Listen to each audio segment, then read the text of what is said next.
Asante Mheshimiwa Mwenyekiti, pamoja na majibu mazuri ya Mheshimiwa Naibu Waziri wa TAMISEMI. Mheshimiwa Mwenyekiti, nilikuwa na maswali mawili ya nyongeza. Moja litakuwa swali, lakini la pili litakuwa maombi.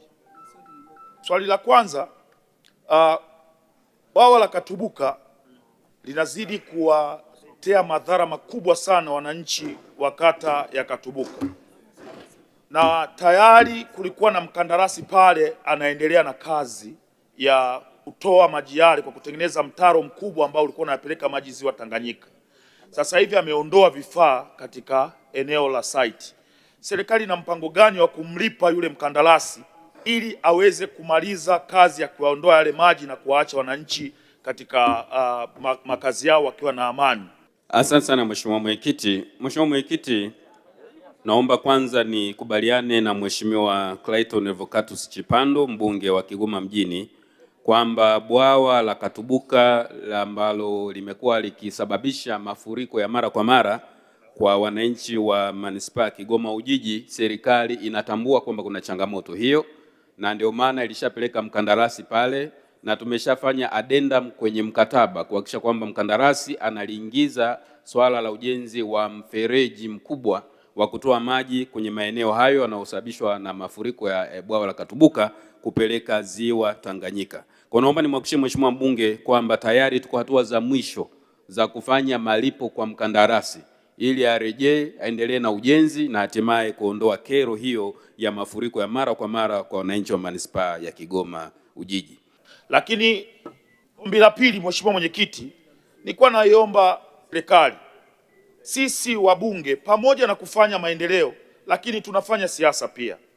Tulikuwa tunaomba pale ambapo mnaleta pesa kwa ajili ya ujenzi wa barabara, basi waambie wataalamu wenu waje washauriane na sisi ni barabara gani ambazo zikienda kujengwa zitatusaidia sisi pia kilio cha wananchi wetu katika majimbo yetu. Lakini haiwezekani ukiwa huko bungeni unaambiwa tu greda liko mtaani linafanya kazi.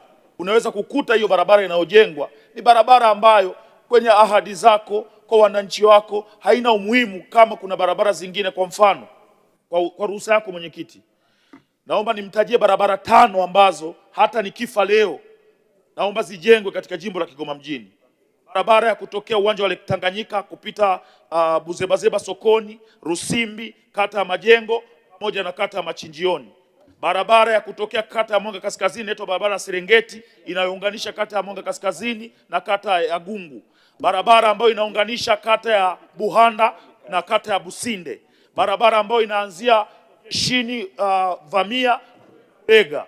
Barabara ambayo inaanzia madukani. Mheshimiwa Clayton ameshakuelewa kwa sababu hilo ni ombi sio swali, kwa hiyo Mheshimiwa Waziri ameshakuelewa. Tunashukuru. Nashukuru sana Mwenyekiti, naomba sana Mheshimiwa Waziri kubaki na hizi barabara kichwani hata nikifa leo. Hayo ndo maombi ya wananchi wa Kigoma mjini.